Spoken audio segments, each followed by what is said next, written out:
الفاتحة.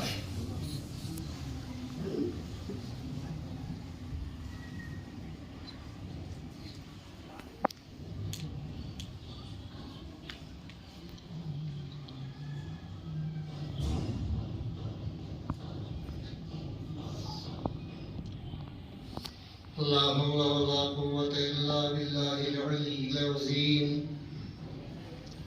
أعوذ بالله من الشيطان اللعين الرجيم. بسم الله الرحمن الرحيم. الحمد لخالق العباد وساقط المهاد ومسير البهاد ومخزن النجاة. ليس لأوليته ابتداء ولا لأزليته انقضاء. هو الأول لم يزل والباقي بلا أجل.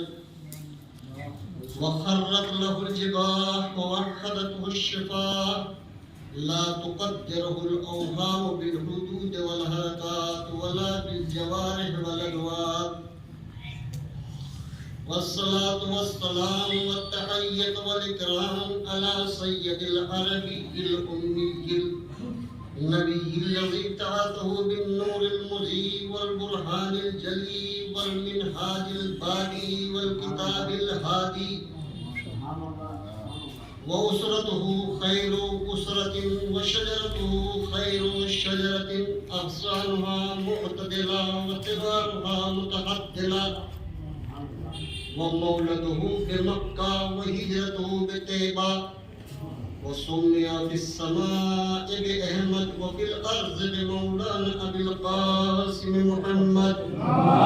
اللهم صل على محمد وآل محمد وعلى آله الطيبين الطاهرين ولعنة الله على أعدائهم أجمعين. أما بعد فقد قال الله تبارك وتعالى في القرآن المجيد الحكيم وهو أصدق الصادقين والقائلين وقوله الحق.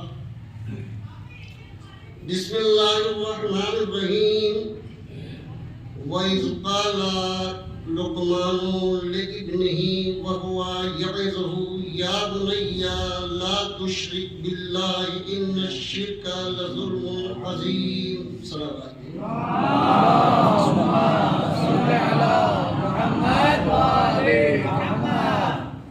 ایک مرتبہ سورہ حمد اور 3 مرتبہ سورہ توحید کی تلاوت فرما کر مرحوم اللهم صل على محمد وعلى محمد. جو حضرات پرانے ہیں میرے چہرے کو پہچانتے ہیں وہ تو جانتے ہی ہیں. میں اس میدان کا آدمی نہیں ہوں، میں سبھی پر نہیں جانتا. جو نئے ہیں ان کے لیے کہہ رہا ہوں کہ میں نہیں پڑھتا ہوں. بہرحال جو بھی ٹوٹے پھوٹے الفاظ ہو سماعت فرما لیجیے. صلوات کیجیے.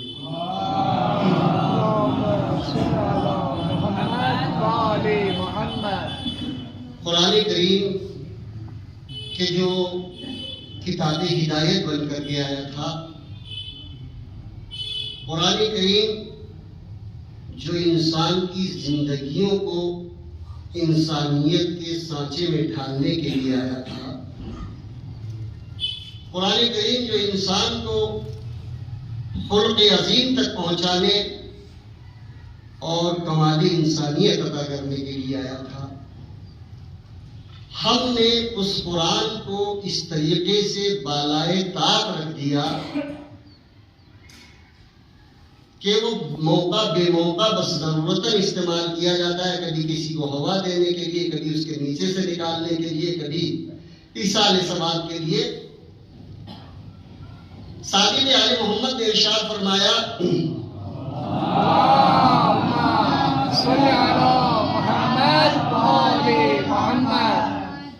من قرأ القرآن فهو غنی.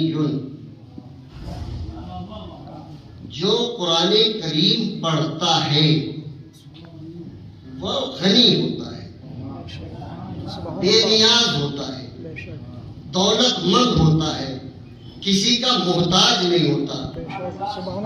اور اگر عالم اسلام میں احتیاجیاں باقی ہیں، محتاجیاں باقی ہیں، تو اس کا مطلب یہ ہے کہ ہمارا قرآن سے رابطہ کمزور ہے.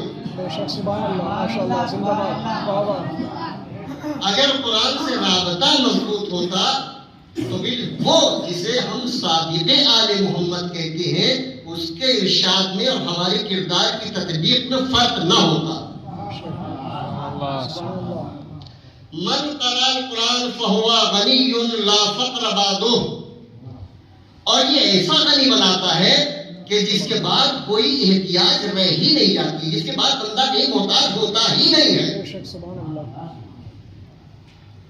اور اس کے بعد ارشاد فرمایا جملہ وَإِلَّا مَا بِهِ غِنًى.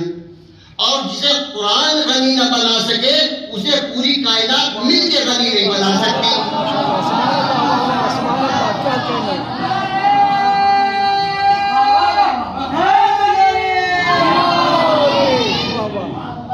تو مسلمان کا در در کی ٹھوکریں کھانا اس بات کی دلیل ہے کہ یہ قرآن سے غنی نہیں بنا ہے، دولت سے غنی بنا ہے. اور دولت کا غنی محتاج ہوتا ہے، مختار نہیں ہوتا ہے.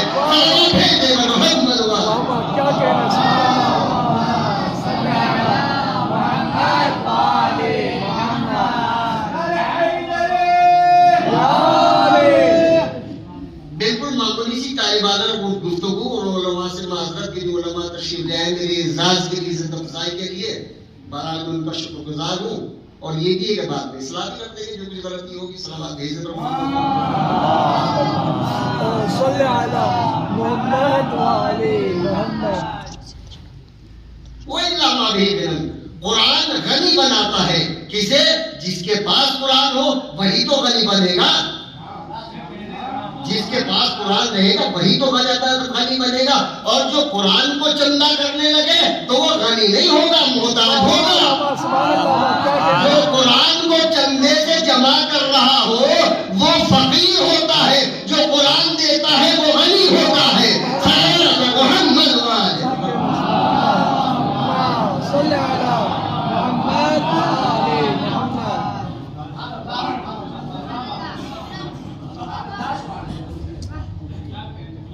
بہرحال میں نے جس آیت کو اپنا عنوان کلام قرار دیا ہے اس میں ایک باپ اور ایک بیٹے کی گفتگو ہے. وَإِذْ قَالَ لُقْمَانُ لِابْنِهِ. اور یاد کرو اس وقت کو، اس ماحول کو، اس حالات کو، اس کیفیت کو. اذ قال لقمان لابنه. کیوں کہا؟ وَهُوَ يَعِظُهُ. اور وہ تو اپنے بیٹے کو واعظ کرتے ہی رہتے تھے. یعنی ایک باپ کا فریضہ بتایا قرآن کریم نے کہ باپ کا فریضہ یہ ہے کہ اپنے بیٹے کو واعظ کرتا رہے، نصیحتیں کرتا رہے، دین عطا کرتا رہے، دیندار بناتا رہے. یہ قرآن کوئی قصے کی کتاب نہیں ہے، حکایت کی کتاب نہیں ہے، ہدایت کی کتاب ہے، عمل کی کتاب ہے. لقمان کے واقعے کو پڑھو کہ وہ اپنے بیٹوں کی زندگی کیسے سنوار رہے تھے. یہ قرآن کلام الہی ہے، یا یوں کہوں کہ قرآن کریم جناب لقمان کے انداز ہدایت کو اپنے لفظوں میں بنا کے ہمیں ہدایت دے رہا ہے کہ تم اپنی اولاد کی تربیت کیسے کرنا، نصیحت کیسے کرنا. سلام بھیج دے محمد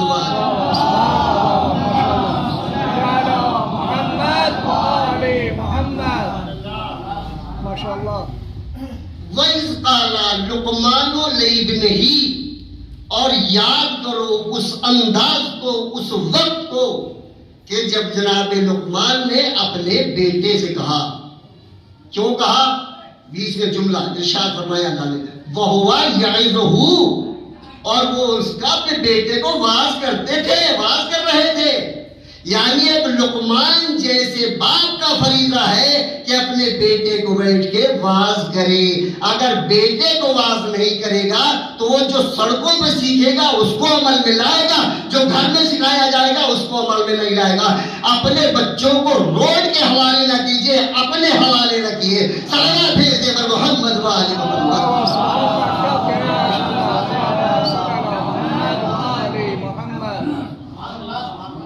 اور پھر یہ وَهُوَ يَعِظُهُ. وہ واعظ کرتے تھے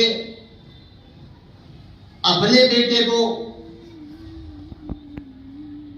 کیسے بات کریں، کیسے سمجھائیں؟ عزیزو جملہ کہہ دوں، ترجمہ کریں، جملہ کہوں، اگر ہم نے اپنی اولاد کو اپنے تصرف میں، اپنے اختیار میں رکھ کے خدا ترس بنا دیا، تو میں حدیث کو نہیں پڑھوں گا، حدیثوں کا مفہوم بتا رہا ہوں. اگر انسان اپنی اولاد کو خدا ترس بنا دیتا ہے تو خدا اولاد کو پدر ترس بنا دیتا ہے. اگر بندہ اپنی اولاد کو خدا سے ڈرنا سکھا دیتا ہے تو اللہ اولاد کو باپ کی تعظیم کرنا سکھا دیتا ہے. صلوات ہے محمد و آل محمد.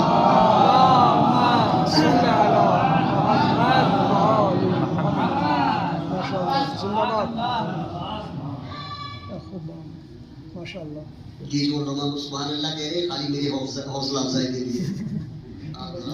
بہت بہت شکریہ. صلوات ہے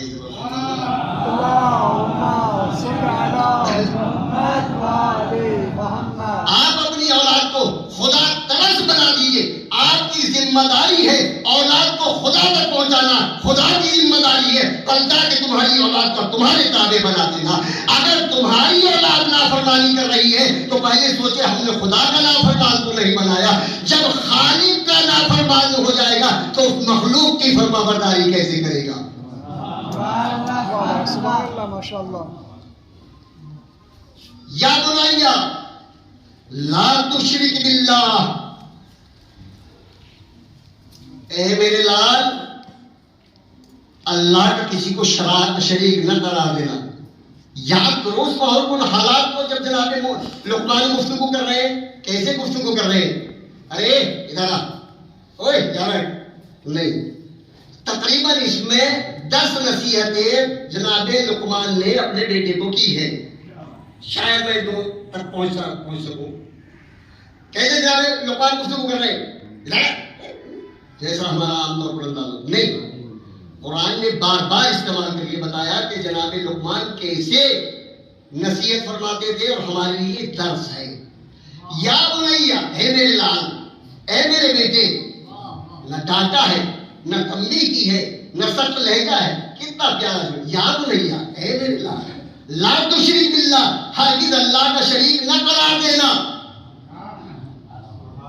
تو پہلے انداز بتایا کہ سمجھاؤ اولاد کو تو کس طریقے سے، اپنے بیٹے کو سمجھانا ہے تو کس طریقے سے. جناب لقمان بار بار کہہ رہے ہیں مسلسل آئے تمہیں، یا نہیں ہے افعل کرنا ہے، میرے لال ایسے کرنا ہے، میرے لال یہ نہ کرنا ہے، میرا بیٹا یہ کرنا، میرے بیٹا وہ نہ کرنا. کہیں بھی ایک سخت جملہ مجھے سورہ لقمان میں جناب لقمان کی طرف سے نہیں ملا کہ اپنے بیٹے کو سخت تنبیہ کی ہو. عزیزوں بس یہ قرآن ہدایت ہے.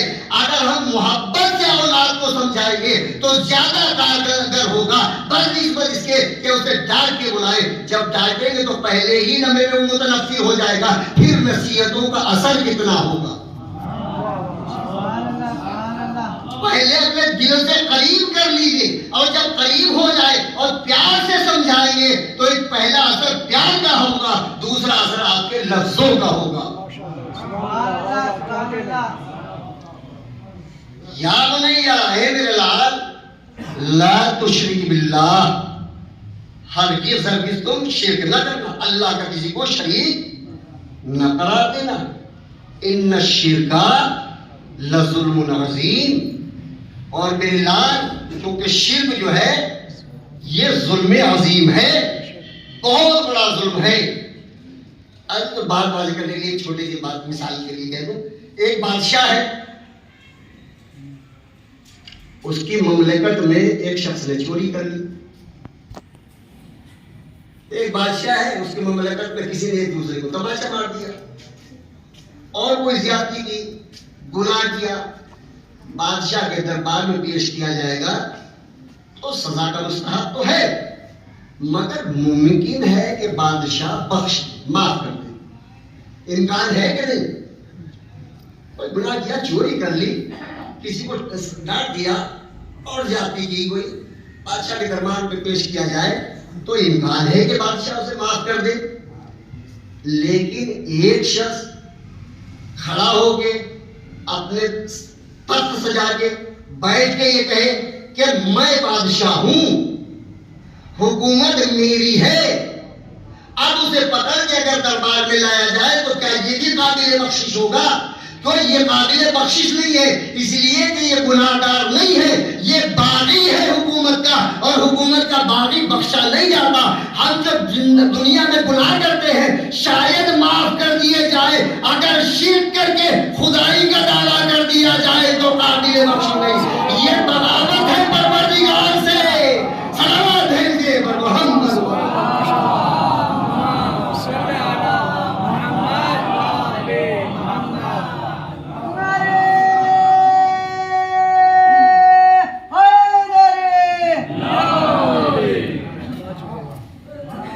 ممکن ہے گناہ بخش دیے جائیں، اور رحیم کریم ہے، مگر یہ سوچ کے ہمیں گناہ بھی نہیں کرنے چاہیے، حتی الامکان بچنا چاہیے، اس کے بعد وہ رحیم اور کریم ہے،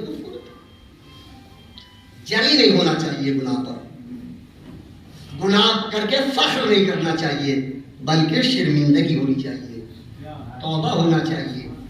گناہ معاف ہو جاتا ہے مگر تجربی معاف نہیں ہوتی ہے۔ گناہ کر کے خوش ہونا، بیان کرنا میں نے فلاں کو ایسے ذلیل کر دیا، وہ ذلیل کرنا بخشا جا سکتا تھا مگر یہ بیان کرنا نہیں بخشا جائے گا، اس لیے کہ وہ گناہ تھا، یہ تجربی بھی گناہ ہے۔ سبحان اللہ، ماشاء اللہ، سبحان اللہ۔ کسی کو ڈانٹ اور بہت سی مثالیں دی جا سکتی، میں زیادہ وقت نہیں لینا چاہتا، بس صلوات کی۔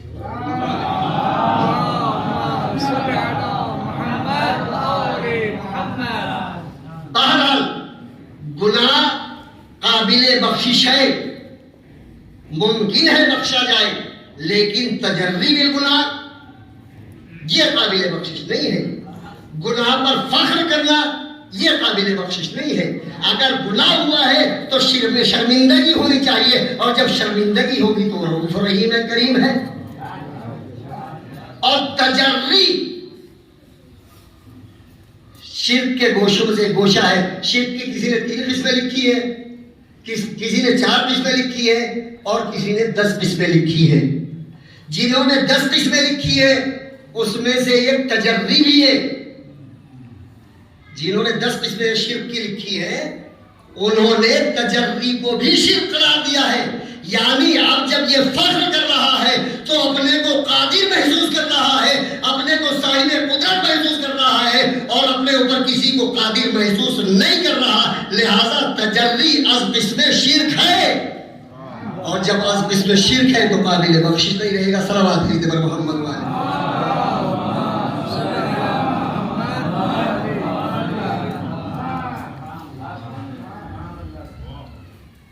بہرحال باپ بیٹے کی باتیں ہیں، قرآن کا الفاظ ہے، ہم تو جس حد تک ہو سکے وہ بیان کرتے ہیں۔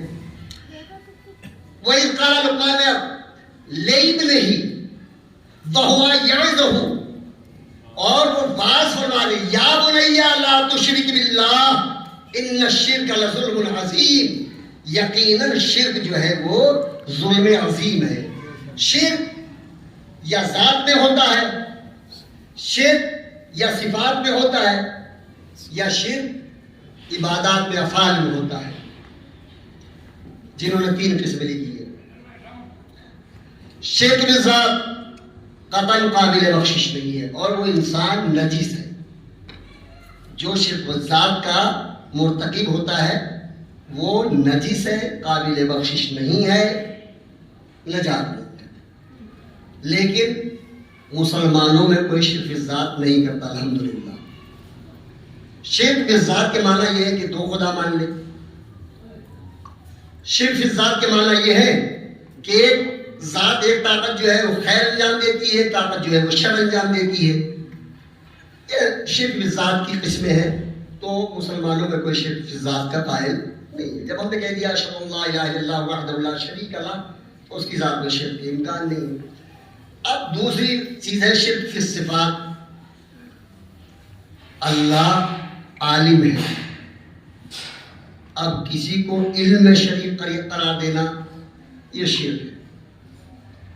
اللہ محیی ہے، حیات دینے والا ہے، مردہ کو زندہ کرنے والا ہے، اب کسی کو محیی قرار دینا یہ شرک ہے۔ اللہ قادر ہے، اب کسی کو اس کی قدرت کا شریک قرار دینا یہ شرک فی الصفات ہے۔ اللہ عالم الغیب ہے، اب کسی کو عالم الغیب ماننا یہ شرک فی الصفات ہے۔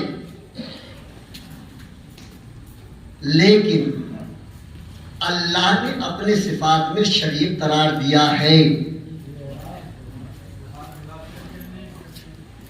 اللہ محی ہے، حیات دینے والا ہے۔ ہم کسی اور کو محی کہہ کے پکار سکتے ہیں جب تصور یہ ہو کہ اس کو قدرت حیات دی ہے، اس کے پاس اپنی ذاتی قدرت نہیں ہے، کسی کی دی ہوئی ہے، یہ شرک نہیں ہے۔ مدد کے لیے پکارنا صرف اللہ کو ہے، اگر کسی کے غیر کو پکارے شرک ہے، لیکن اگر یہ سمجھ کے پکارے کہ اللہ نے اس کو یہ طاقت دی ہے یہ شرک نہیں ہے، یہ عین وحدانیت ہے۔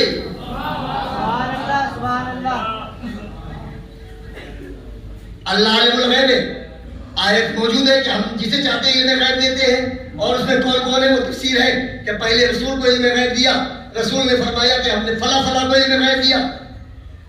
اب ہم اگر کسی کو عالم بالغیب مانتے ہیں تو یہ شرک نہیں ہے، اس لیے کہ ہم اس کا علم بالغیب ذاتی نہیں سمجھ رہے ہیں بلکہ خدا کا عطا کردہ سمجھ رہے ہیں، اور جب خدا کا عطا کردہ سمجھا جائے تو یہ شرک نہیں ہوتا، یہ عین وحدانیت ہوتی ہے۔ اب اگر اللہ کو پکارنا مدد کے لیے یہ وحدانیت ہے تو علی کو پکارنا بھی وحدانیت ہے، جب یہ سمجھ کے پکارے کہ اللہ نے ان کو اس لائق بنایا ہے، یہ قدرت دی ہے۔ صلوات بھیج دے محمد وآلہ محمد۔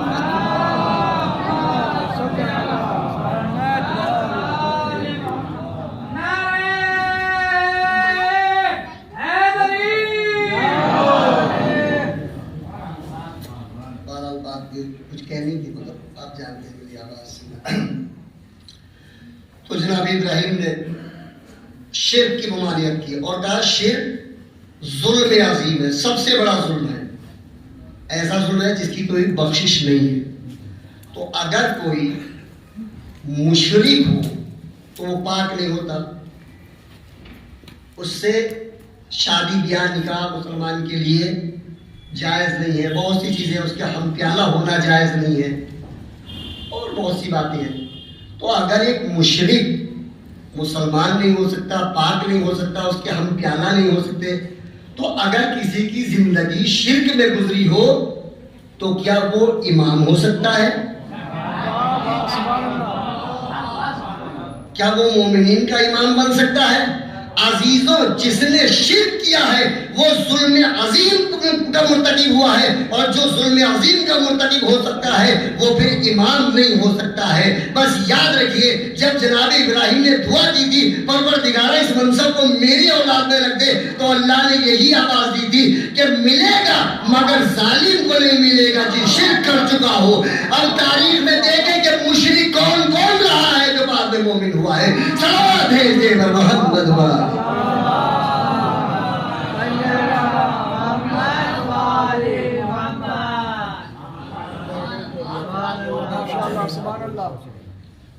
تو جو مشرک ہے وہ نجس ہے، جس کی آدھی زندگی نجاست میں گزری ہو، اب وہ امام بن کے بیٹھ جائے تو کیا اس کو تسلیم کرے؟ نہیں۔ بارہ میں نے کہا تھا کہ 10 نصیحتیں مگر میں نہیں بول سکتا۔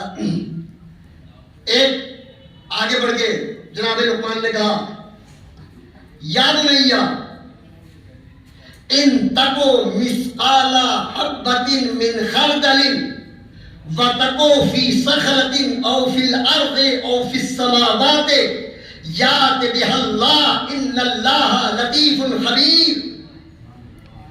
درمیان سے میں نے آیت چھوڑ دی۔ یا بنیا، اے میرے لال،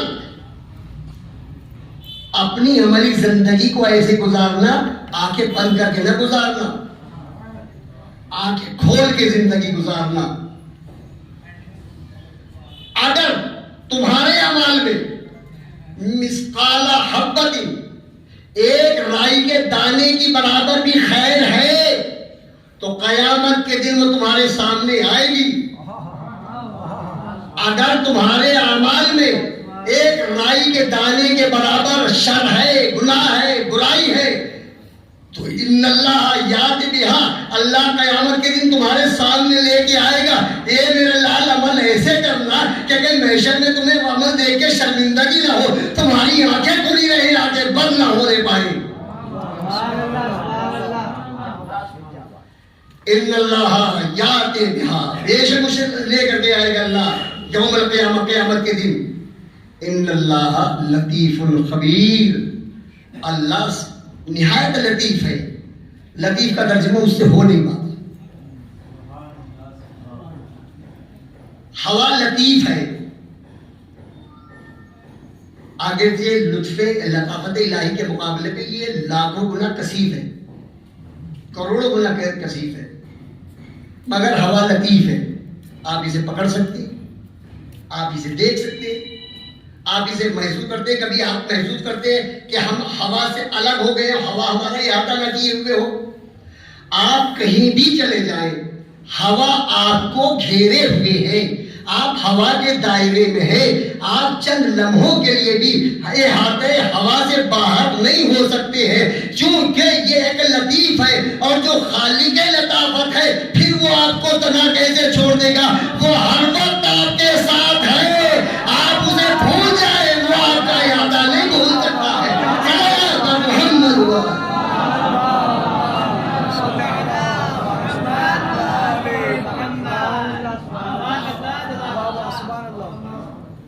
آپ اپنی زندگی میں مصروف رہتے ہیں، آپ کے ذہن میں بھی نہیں رہتا کہ میں ہوا کے حصار میں ہوں، مگر آپ کو ہوا محسوس رکھتی ہے. آپ گناہوں میں محسوس رہتے ہیں، آپ کو پتہ بھی نہیں چلتا کہ لطف لطافت الہی کے ہم حصار میں ہیں. مگر اللہ کی لطافت آپ کو گھیرے ہوئے ہے، اس سے بچ کے جا نہیں سکتے. اگر کسی عمل کو چھپانا چاہے تو چھپا نہیں سکتے. بس عزیزو، ہر عمل ایسا ہو کہ محشر میں شرمندگی نہ ہو. صلوات بھیجے پر محمد والے محمد.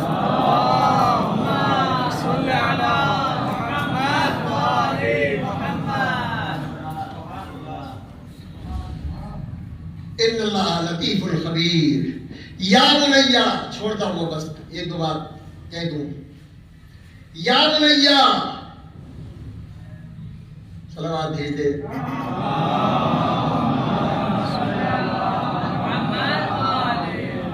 درمیان کی آیتیں کہہ رہی ہیں کہ پڑھا جائے تو بے ربط ہو جائے گا، مگر چھوڑ. یا بنیا اقیم الصلاۃ، اے میرے لال نماز پڑھتے رہنا، نماز نہ چھوڑنا. یا بنیا، اے میرے لال کتنے پیار و شفقت سے سمجھایا جا رہا ہے. یا بنیا اقیم الصلاۃ، نماز پڑھتے رہنا، نماز نہ چھوڑنا. وامر بالمعروف، اور دوسروں کو بھی نیکی کا راستہ بتاتے رہنا. خالی نیکیوں کو اپنے دامن میں سمیٹ کے نہ رکھنا. اگر امکان ہو، حالات ہو، تو اس نیکی کے راستے کو دوسروں سے بھی متعارف کراتے رہنا، بتاتے رہنا. وَنْهَا عَنِ الْمُنْكَرِ، اور تم خود ہی بیٹا گناہوں سے نہیں بچنا. یا بنیا وَنْهَا عَنِ الْمُنْكَرِ، اے میرے لال دوسروں کی بھی برائیوں سے روکتے رہنا. دوسروں کو بھی. تو انسانیت یہ ہے کہ خود نیکی کرے، دوسروں کو نیکی کی ہدایت کرے. انسانیت یہ ہے کہ خود برائی سے روکے، دوسروں سے برائی سے روکے. انسانیت یہ نہیں ہے کہ سارے نیکیاں لے کے خود بیٹھ جائے اور دوسروں. بہت عذاب نازل ہوئے ہیں قوموں پر ایسے اللہ پر. صلوات بھیجے پر محمد والے.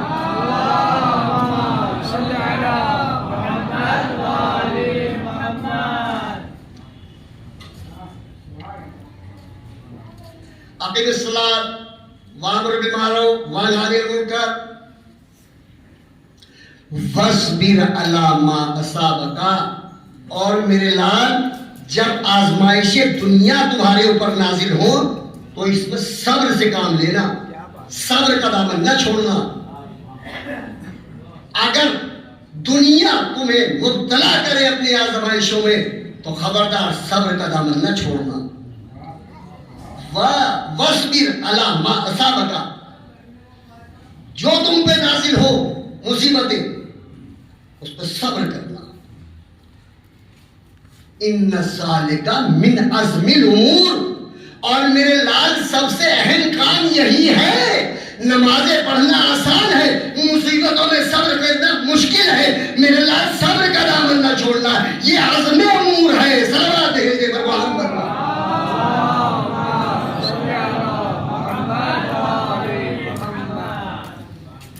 ان ذالک من عزم الامور، صبر کو قرآن نے عزم الامور کہا ہے، سب سے زیادہ اہم مسئلہ.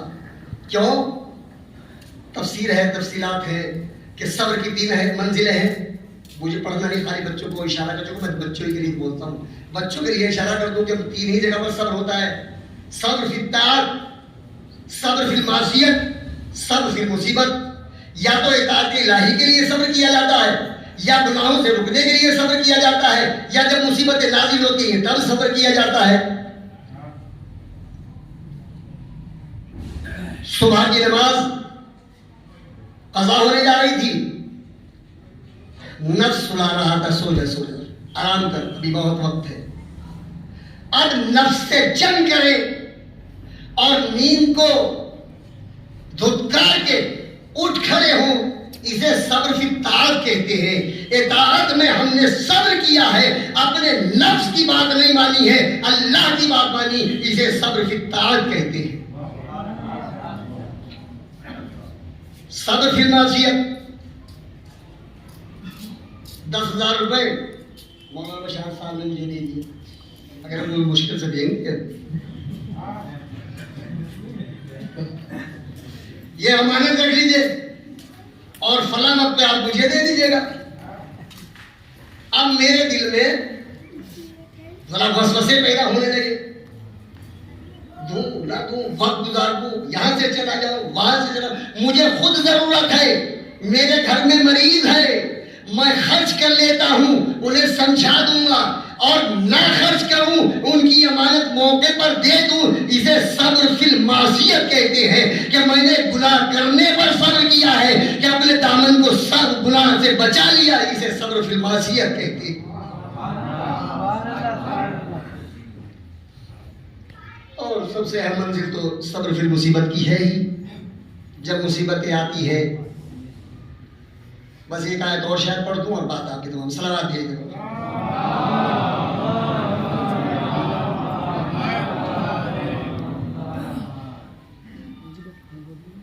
یاد نہیں یا اللہ. اب اس کے بعد فرمایا اللہ کی ذات، اس کے بعد صبر کا معاملات سوال، اور اس کے بعد حقوق بندوں کے لیے ارشاد فرمایا. کئی آیتیں ہیں. لا تصعر خدك للناس ولا تمشي في الارض مرحا، خبردار کسی کے سامنے چہرے کو اکڑا کے مت جانا.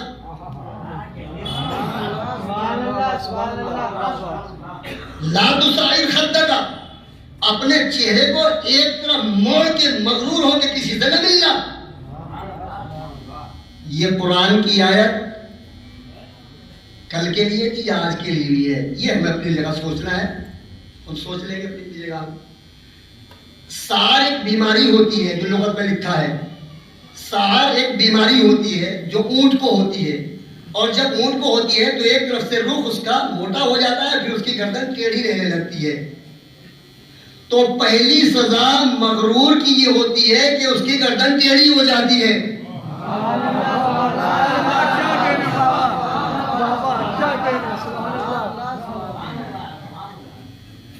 لا تصعر خدك، اے میرے لال ہمیں اپنے رخ کو ہمیشہ مغرور ہو کے اکڑ کے موڑنا نہیں، یعنی اپنا منہ پھلا کے نہ ملنا کسی. لا تصعر خدك للناس، لوگوں کے لیے، عام ماں باپ کی بات نہیں ہو رہی. اب للناس، جب تم سماج میں نکلنا، دوستوں سے ملنا، بھائیوں سے ملنا، لا تصعر خدك، تمہارا چہرہ وہ اکڑا ہوا نہ ہو، غرور نہ ٹپکتا ہو، تمغے نہ ظاہر ہوتی ہوئی، بلکہ اخلاص نظر آتا ہو، محبت چمکتی ہو، پیار ظاہر ہوتا ہو، اس طریقے سے ملنا. لا تصعر خدك للناس ولا تمشي في الارض مرحا، اور خبردار زمین پہ آکڑ کر نہ چلنا. غلام مزاج سے تھوڑی مشکل ہو جا رہی ہے. صلوات بھیج دے محمد والے.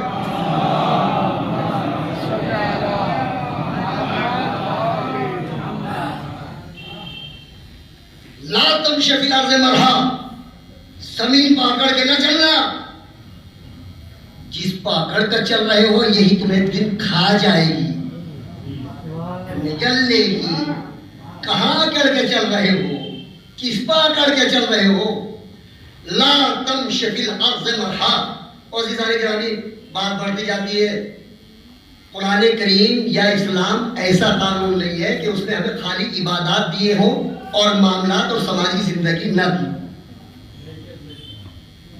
اسلام نے جہاں عبادات دی ہے وہاں ہمیں معاملات، اخلاقیات، سماجی زندگی سب کچھ دی ہے. کمی کیا ہے؟ ہم یا تو پڑھتے نہیں ہیں یا عمل کرتے نہیں. ہم دعوے تو کرتے ہیں کہ زندگی کا کوئی گوشے حیات ایسا نہیں ہے کہ جس کے لیے معصومین نے رہنمائی نہ فرمائی ہو، مگر ہم اپنی زندگی میں دیکھتے ہیں کہ ہدایت معصوم سے خالی نظر آتی ہے. اب یہاں لفظ آیا ہے لا تمشی، چلنے کے لیے. تو کیا یہ آیت معصومین کے سامنے نہیں آئی ہوگی؟ اور آئی ہوگی تو کیا چلنے کا سلیقہ نہیں بتایا ہوگا؟ اور اگر چلنے کا سلیقہ بتایا ہوگا تو ہم تک یا پہنچایا نہیں گیا، ہم تک پہنچا نہیں ہے، یا ہم عمل نہیں. ہم ہنستے ہیں. قرآن کریم میں ضحک آیا ہے، ہنسی کی باتیں آئی ہیں، کئی آیتوں میں ہے. میں مختصر چونکہ بہت مختصر سمیٹتا جا رہا ہوں. تو کیا معصومین کے سامنے یہ ہنسی کے الفاظ قرآن میں نہیں آئے ہوں گے؟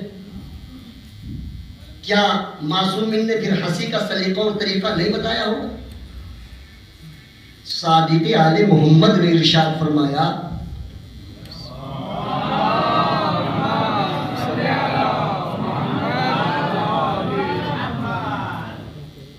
معذرت تلخی ہو جاتی ہے. الذہب ثلاثۃ یا ثلاثۃ اصناف، ہنسی کی 3 قسمیں ہیں. معصوم فرماتے ہیں الاول تبسم، پہلی قسم تبسم ہے. والثانی الضحک، اور دوسری قسم ہنسنا. والثالث القہقہۃ، اور تیسری قسم ہے ٹھٹے مارنا، قہقہے لگانا. معصوم فرماتے ہیں التبسم من الانبیاء والاولیاء. تبسم سیرت انبیاء ہے، سیرت اولیاء ہے. انبیاء مسکراتے ہیں، اولیاء مسکراتے ہیں، معصومین مسکراتے ہیں. والضحک من المؤمنین، اور ضحک مومنین کی سیرت ہے، مومنین ہنستے ہیں. والقہقہۃ من الشیطان، اور ٹھٹے مارنا شیطان کا کام ہوتا ہے.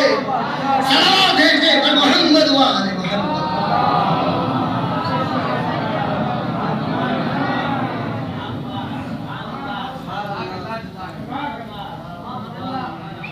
یہ سیرت معصوم ہے. ضرورت ہے کہ ہم سیرت پڑھیں، سنیں، سمجھیں. اب اگر کوئی سرے بازار کھڑے ہو کے ٹھٹے مار رہا ہو اور فخریہ ٹھٹے لگا رہا ہو تو صادق آل محمد فرماتے ہیں القہقہۃ من الشیطان، سمجھ دو اس کے اوپر شیطان سوار ہے. صلوات محمد وآل محمد. سبحان اللہ، ماشاءاللہ.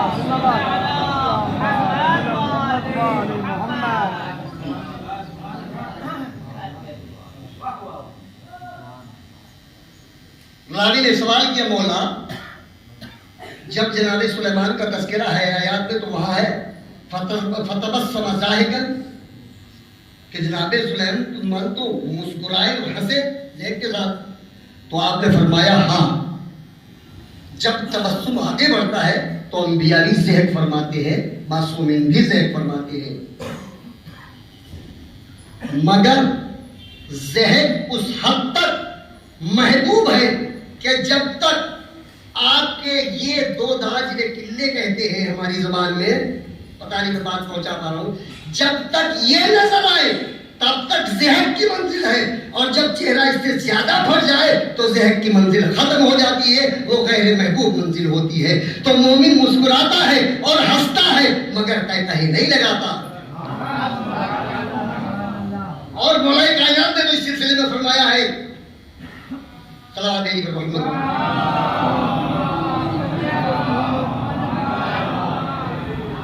حدیث کے لفظ ادھر سے ہو رہے ہیں، لہذا ترجمہ سنو۔ مجھے تعجب ہے اس انسان پر کہ جسے موت کا یقین ہے پھر وہ کیسے کہے لگاتا ہے۔ سبحان اللہ۔ مولا کائنات فرماتے ہیں کہ مجھے تعجب ہے اس انسان پر جسے موت کا بھی یقین ہے اور کہے بھی لگا رہا ہے، یا اسے اس کا یقین کمزور ہے، یا پھر وہ سیرت معصوم سے۔ خیر بات ادھر سے ادھر ہوتی چلی گئی، صلوات بھیج دے محمد پر۔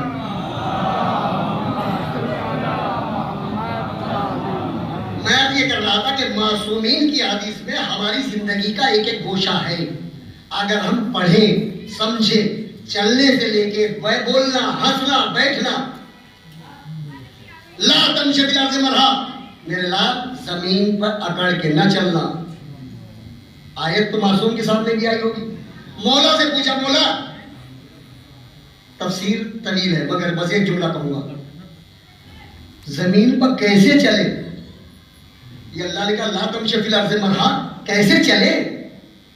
تو آپ نے فرمایا السرعۃ تذهب ببہاء الوجہ، تیز تیز نہ چلنا، تیز تیز انسان کے مومن کے چہرے کی آبرو کو کم کرتا ہے۔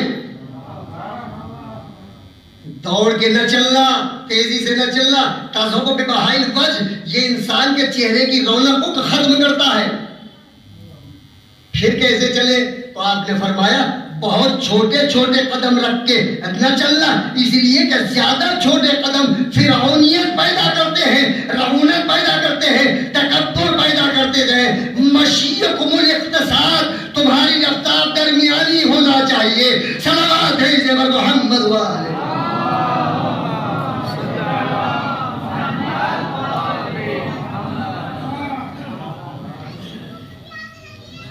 نہ بہت تیز رفتار ہو، نہ بہت اتنی سست رفتار ہو کہ فرعون بننے لگے، محسوس ہو کہ ان کے قدم کو اٹھانے کے بھی کوئی اور رکھ رہا ہے۔ لا تمشی فی الارض، اے میرے لال ولا تمشی فی الارض مرحا، زمین پہ آ کر کے نہ چلنا۔ واغضض من صوتک، میرے لال جب باتیں کرنا نا تو آواز دھیمی رہے، آواز ہلکی رہے۔ واغضض من صوتک ان انکر الاصوات لصوت الحمیر، اس لیے کہ اگر چیخنا کوئی اچھی چیز ہوتی ہے تو اللہ گدھے کو چیخنا نہ سکھاتا، انسان کو چیخنا سکھاتا ہے۔ صلوات ہے محمد وعلی محمد۔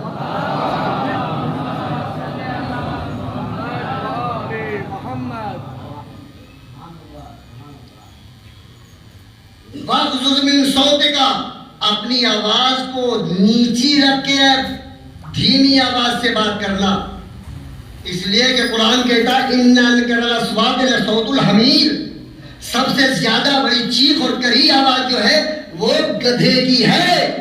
اب انسان اگر اس کی آواز نکالے گا تو خود کس صف میں کھڑا رہے گا؟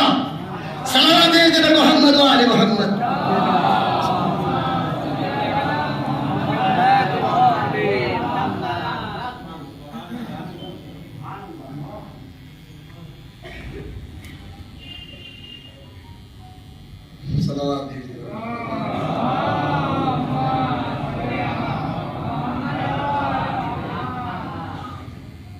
تفسیر کے کچھ جملے علماء کے ساتھ بیٹھے بیٹھے ایسے سن لیتے ہیں، یاد ہو جاتے ہیں تو وہ ذہن میں آتے رہتے ہیں، مشکل ہے۔ خیر اس کی تفسیر میں کچھ جملے ہیں تو ایک روایت ہے، قال علامہ شیخ الکاشی، ہمارے ایک علامہ شیخ کاشی اس آیت کی تفسیر میں لکھتے ہیں وَغْضُضْ مِن صَوْتِكَ کی تفسیر میں کہ اپنی آواز کو دھیمی رکھو، تیز آواز نہ نکالو. تو شیخ کاشی لکھتے ہیں وَإِنَّ كَانَ مِنْ أَعْمَالِهِمِ الْفَاسِدَةِ وَالْبَاطِلَةِ، کہ ان لوگوں کے کچھ اعمال باطلہ اور فاسدہ میں سے ایک یہ بھی ہے. یعنی وہاں پر کچھ صوفیوں کی بدعتیں بیان کی جا رہی ہیں کہ صوفیوں نے اللہ کے نام پر کیا کیا بدعتیں ایجاد کی ہیں. تو وہاں پر وہ لکھتے ہیں قال شیخ الکاشی ان من جملۃ اعمالهم الفاسدہ والباطلہ، کہ ان صوفیوں کے فاسد و باطل اعمال میں سے ایک یہ بدعت بھی تھی رفع الصوت بالنداء، جب وہ آواز دیتے تھے، ندا دیتے تھے تو وہ بلند آواز سے ندا دیتے ہیں، وہ چیخ کے آواز دیتے ہیں، صدا دیتے ہیں. یہ عمل فاسد بھی ہے، باطل بھی ہے، بدعت بھی ہے.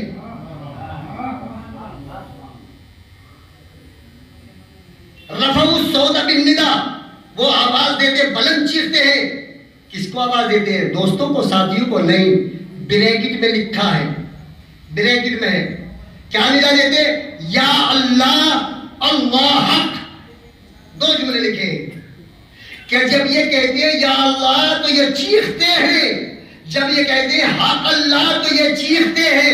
یہ ان کا چیخنا عمل فاسد ہے، باطل ہے. کہیں تمہاری محفلوں میں نہ آ جائے. صلوات محمد وآلہ.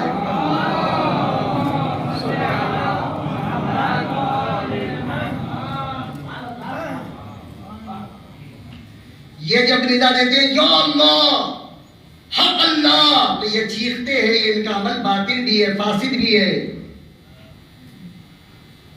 اس کے بعد اس کے عیب گنائے ہیں.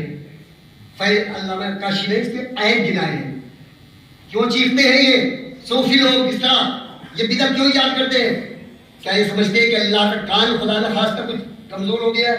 اللہ سو رہا ہے کہ جس جگہ نے بہت سے اوصاف لکھے ہیں، بہت سی باتیں لکھی ہیں کہ چیختے کیوں ہیں؟ کیا انہیں یقین نہیں ہے کہ اللہ خاموشی سے بھی سنتا ہے؟ ان کو یقین نہیں ہے کہ اللہ خاموشی سے بھی سنتا ہے؟ اور اس کے بعد آگے لکھتے ہیں انہم ساہو صیحۃ الشقاء، یہ ایسے چیختے ہیں جیسے بدبخت لوگ یا محروم لوگ چیختے ہیں. حق اللہ، کیا کہا؟ صیحۃ الشقاء، یہ بدبختوں کی پکار ہے، یہ محروموں کی پکار ہے. حق اللہ، کیا کہا؟ یہ بدبختوں کی پکار ہے. پھر کیسے پکارے؟ تو عزیزوں میں عرض یہ کر رہا ہوں کہ کہیں یہ چیز اور نیچے اتر کے ہماری محفلوں میں نہ آ جائے، ہم اللہ کے بجائے اسی طرح کسی اور کو نہ پکارنے لگے. یہ نصیحتیں ہیں ہمارے لیے. صلوات بھیجتے ہیں محمد وآلہ.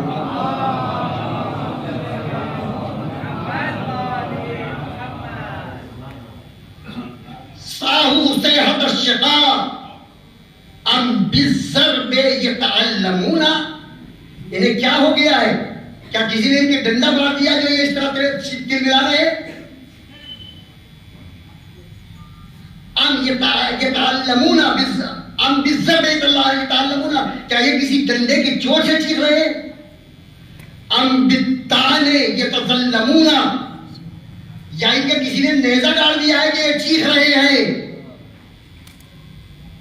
اس کا مطلب یہ ہے کہ یہ آواز کم سے کم ہماری فکر میں محبوب اور مناسب نہیں ہے. یہ ہمارے بچوں کو خیال رکھنا چاہیے. اور میں بچوں ہی کے لیے کہتا ہوں جو کچھ کہتا ہوں، چونکہ میں تو خود ایک چھوٹا سا طالب علم ہوں، بزرگوں سے سیکھتا ہوں، چھوٹوں کو بتا دیتا ہوں. صلوات دے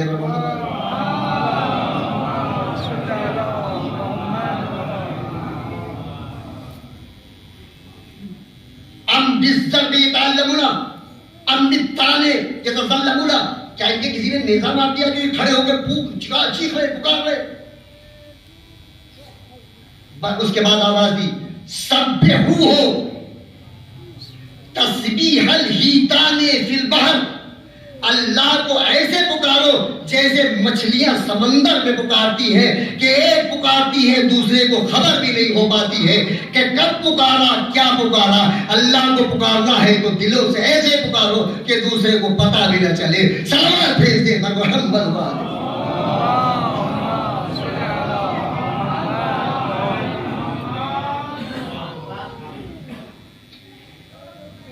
سبحوہ تسبیح الحیتان فی البحر. اللہ کی تسبیح ایسے کرو ایسے پکارو جیسے سمندروں میں مچھلیاں کرتی ہیں. کبھی آپ نے ان کی آوازیں سنی ہیں؟ کبھی دیکھا ہے چیخ رہی ہو؟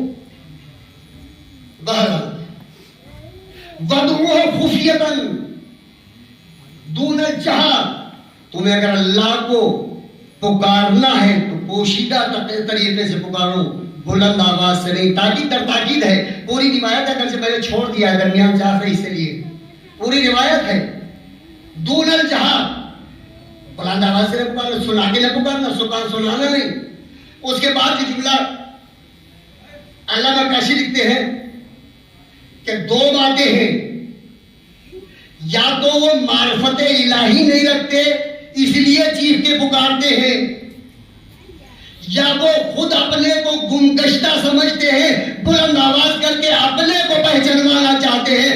یعنی یا آپ اللہ سے جاہل ہیں یا اپنی ذات سے جاہل ہیں. سلام بھیجے محمد والے.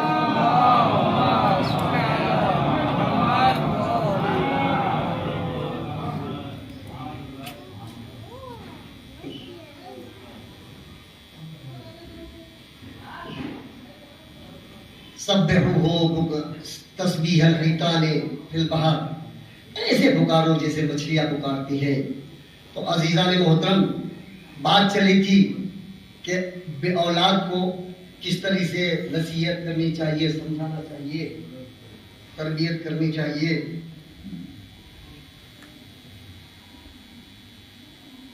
عزیزان گرامی، اگر اولاد صالح ہے تو ماں باپ کے لیے اعمال صالحات باقیات ہیں. اگر اولاد ناخلف ہے تو دنیا میں بھی زندگی زیب کر دیتا ہے اور آخرت میں بھی مقام محاسبہ پکڑا کر دیتا ہے. ہاں، اللہ نے اولاد کو فتنہ ضرور قرار دیا ہے انسان کے لیے کہ یہ اولاد آپ کے لیے فتنہ ہے، آزمائش ہے، امتحان ہے. یہ زندہ رہے تب بھی امتحان ہے، خدا اپنی مصلحت سے اٹھا لے تب بھی امتحان ہے. امتحان کے پیپر پرچے الگ الگ ہیں. زندہ ہے تو پیپر الگ ہے، اٹھا لیا جائے تو بس 2-3 جملے میں زیادہ مسائل پڑھتا بھی نہیں ہو تو زیادہ سخت امتحان ہو جاتا ہے. اور ظاہر ہے اس کے لیے کہ جس کا جوان بیٹا اٹھا لیا جائے اس کے لیے کتنا سخت امتحان ہوتا ہے، بڑی آزمائش کی منزل ہے. مگر مولا نے ایک جملہ ارشاد فرمایا، ان صبرتا صبر الکریم والا سلوتا سلوک البہائم. اگر تم رضا الہی کے مطابق صبر کر لو گے تو تمہارا شمار آخرت میں بزرگوں میں ہو جائے گا، اور اگر صبر نہیں کرو گے سلوتا سلوک البہائم تو چیخ پکار کے جانوروں کی طرح خاموش ہو جاؤ گے مگر کوئی ثواب نہیں ملے گا. وَإِن صَبَرْتَ صَبْرَ الْكَرِيمِ. تو عزیزوں، بس میں تعزیت پیش کرتے ہوئے چند جملے کہوں گا کہ یہ جوان بیٹے کی دنیا سے جانا بڑا سخت امتحان ہوتا ہے، بڑی عظیم منزل ہوتی ہے. ابراہیم جیسا خلیل جیسا نبی بھی جب بیٹے کی قربانی دینا چاہتا ہے تو آنکھوں کو پٹی باندھے. عزیزوں، ابراہیم جیسے نبی نے بھی آنکھوں کو پٹی باندھ لی کہ بیٹے کے گلے پر چلاتے ہوئے چھری نہ دیکھ پاؤں گا. مگر وائے حسین کہ حسین نے ایک بیٹے کا جنازہ نہیں، کبھی علی اصغر کا کبھی علی اکبر کا. اور عزیزوں، کس طریقے سے تعارف کرا کے مقام شہادت میں بھیجا ہے، میدان شہادت میں بھیجا ہے. صبح کی اذان بلا وجہ علی اکبر سے نہیں کہلائی تھی، صبح کی اذان علی اکبر کا تعارف کرا رہی تھی کہ میرا جوان بیٹا کیسا حسین بیٹا ہے، کیسی یادگار بیٹا ہے، رسول کی یادگار ہے، علی کی یادگار ہے، فاطمہ کی یادگار ہے. عزیزوں، وقت نہیں ہے. علی اکبر میں پنجتن کے صفات تھے. علی اکبر میں پنجتن کے صفات تھے. اب علی اکبر اگر رخصت ہو تو پھر بابوئے باپ ضعیف باپ کے دل پر کیا گزرتی ہے یہ ایک اندازہ لگا سکتا ہے جس کا جوان بیٹا سامنے سے اٹھا ہو. عزیزوں بیٹے بہت آئے ہیں, باپ بہت ہے, مگر حسین جیسا باپ, علی اکبر جیسا بیٹا نظر نہیں آئے گا. اللہ اکبر. جب علی اکبر نے رخصت طلب کی ہے, اے بابا مجھے بھی اجازت دے دے, بس بات تمام کر چکا. 2-3 جملے مانتا کہ آپ صاحب بولے, 2-3 جملے, بابا مجھے اجازت دے دے.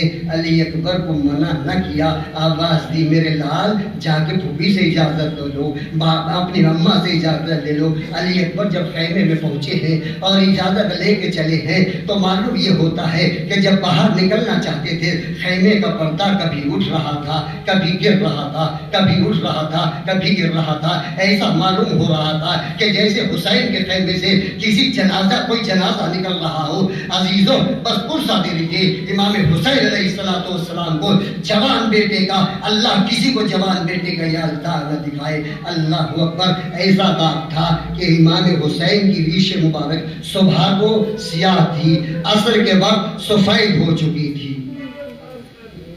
اللہ اکبر. علی اکبر مقتل میں پہنچے, طلب مبارز کیا, مبارزت طلب کی, اور ایک مرتبہ جنگ کرتے کرتے آگ کے اوپر پیاس کا غلبہ ہوا, اور پیاس کا غلبہ ہونے کے بعد حسین کی خدمت میں آئے. بابا اگر چند قطرے پانی مل جاتا تو میں ان اشقیاء کو دکھاتا کہ بنی ہاشم کے شیر کس طریقے سے جنگ کرتے ہیں. امام حسین نے اس عالم میں کیا گزری ہوگی کہ جوان بیٹا عالم غربت میں پانی کا مطالبہ کرنا چاہتا ہے, مگر کس شان سے کہتا ہے, براہ راست نہیں کہا بابا مجھے پانی پلا دو. حسین کے دل پر خنجر چل گیا, اب منہ کھولا, آواز دی میرے لال اپنی زبان میرے دہن میں ڈال دے. جزاک اللہ, اللہ کچھ آواز جزائے خیر دے. اللہ اکبر. علی اکبر نے جیسے ہی اپنی زبان کو دہن امام حسین علیہ السلام میں ڈالا, فوراً کھینچ لیا, آواز دی بابا آپ کے دہن مبارک میں تو میری زبان سے زیادہ کانٹے پڑے ہیں. امام نے آواز دی میرے لال خدا حافظ, تمہارے دادا تمہارے لیے جام کوثر لیے انتظار کر رہے ہیں. اے میرے لال جاؤ, آب کوثر تمہارا انتظار کر رہا ہے. علی اکبر مقتل میں پہنچے, اشقیاء نے حصار کیا, گھیر لیا. علی اکبر گھوڑے سے زمین کی طرف چلے, آواز دی السلام علیک یا ابا بتا, اے بابا میرا سلام لیجئے. امام حسین نے کمر کو پکڑا, ٹھوکریں کھاتے ہوئے مقتل کی طرف چلے. علی اکبر کے نزدیک پہنچ کے جا کے بیٹھ گئے, سینے پہ ہاتھ پھیرا. علی اکبر تڑپ گئے, آواز دی بیٹا کیا بات ہے کہ بابا سینے میں برچھی کا پھل ٹوٹ گیا ہے. امام حسین نے برچھی کے پھل کو پکڑا, زانو زمین پر رکھا, شاید نجف کا رخ کر کے آواز دی ہو یا علی, یا علی. مرتبہ جنبش دی, نیزے کی علی کو نکالا, علی اکبر کا کلیجہ نکل آیا. اللہ لعنت اللہ سیعلم الذین الہی بحق زہرا و بیہا و بعدہ و بنیہا. پروردگارہ تجھے واسطہ محمد والے محمد الرحمن الرحیم الکریم ستار غفار ہمارے گناہوں کو بخش. باری لا تجھے واسطہ محمد والے محمد کا, تجھے واسطہ تیرے کرم کا, تیرے لطف کا, تیرے مہربان. باری لا ہم گنہگار ہیں تو کریم اپنے کرم سے ہمیں بخش دے. باری لا, باری لا تو ہم سب کو دین فہمی اور دین پر عمل کرنے کی توفیق دے. باری لا تو ہمیں دین کو سمجھنے کی اور اس پہ عمل کرنے کی توفیق دے. باری لا ہم جیسے گناہگار بندوں کو اپنے موحدین و مخلصین بندوں میں شمار فرما. یا اللہ اپنی معرفت و محبت و قربت و رضا سے نواز دے اور ہمیں اپنے موحدین و مخلصین بندوں میں شمار. یا اللہ ہمیں محمد و آل محمد کی محبت و معرفت سے نواز. ہمیں محبان محمد و آل محمد میں شمار فرما دے۔ باری الہ ہمارے ایمان میں اضافہ و پختگی عطا فرما، اس کی حفاظت فرما۔ باری الہ جب تو ہم اس دنیا سے اٹھانا تو اپنا طائب و مرحوم و مغفور بندہ قرار دے کے اٹھانا۔ یا اللہ ہمارے گناہوں کو بخش دے۔ یا اللہ اس مختصر سے ذکر کا جو تو نے ثواب معین فرمایا، اس کا ثواب ممتاز حیدری میں مولانا فتح حسین صاحب کی روح کو وصال فرماتے عطا فرما۔ یا اللہ ہمارے امام کے ظہور میں دیتی ہے۔ یا اللہ ہمیں اس لائق بنا دے کہ امام کی ناصرین و محبین میں شمار ہو سکے۔